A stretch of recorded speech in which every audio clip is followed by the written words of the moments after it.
The executive director of Jennifer's Journey, Jennifer Smith. Good morning. Good morning. Well, thank you for being with us this morning. You are a survivor of domestic violence. Tell us your story. Yes, I am a survivor of domestic violence. I was a victim for over 4.5 years. I met this guy 6 months into the marriage. We dated for about a year. 6 months into the marriage, he came home from work one day, and I asked him how did his day go. But when he stepped out of the kitchen, he poured water on me.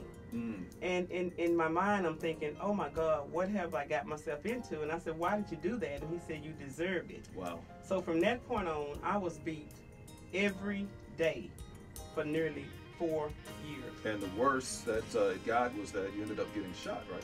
I ended up getting shot. He came to my place of employment on a Monday morning, and he proceeded to get on the elevator. He jumped in on the elevator, and it was me and other people on there. So when I got ready to get off on my floor, he snatched me back in. And I was able to tell my coworker, call security.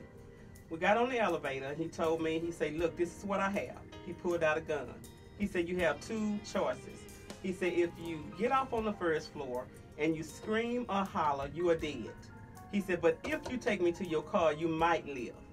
So I'm thinking in my mind, neither one of them made good sense to me, so I'm going to scream when I get on the first floor. But when I got off, they had security there. And I say, look, he has a gun, he has a gun. He showed it to me. It's in his pocket.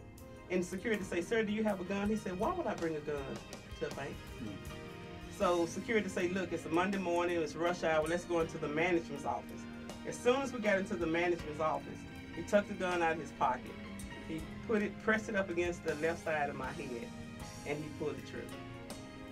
When he pulled the trigger, it felt like an explosion. The inside of my mouth was just busted wide open. I left out the office, I was running. And to my left was 7 doors. I checked every single door, and every one of them was locked. So I'm standing here and I'm praying to God. God, you told me I was gonna make it. I'm just praying and crying out to God. Finally, security came. And he said, Jennifer, he said, he took the police on the chase. He said, you have to go back into the manager's office. I said, why do I have to go back to the same office? He said, that's the only place that we can take you. So paramedics got there, and they was just amazed with the story. They tried to lay me down on the stretcher, and I was choking on my own blood. So I asked them, I said, can I please sit up because I'm choking?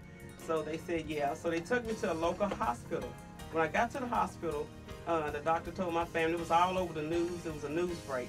And the doctor told my family, he said, look, we don't know what we're going to have to do. He said, we're going to take her to x-ray, and we're going to come out and we'll let you know what's going to take place. So when they came out and they talked to my family, he told me, he said, ma'am, you had an angel. He said, did you believe in angels? And I said, yeah. He said, I've been a doctor here 26 years.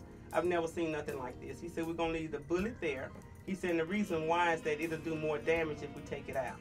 So they kept me for 3 days, and I went home, but they did repair the roof of my mouth. But they didn't have to do any surgery. So I'm here by the grace of God.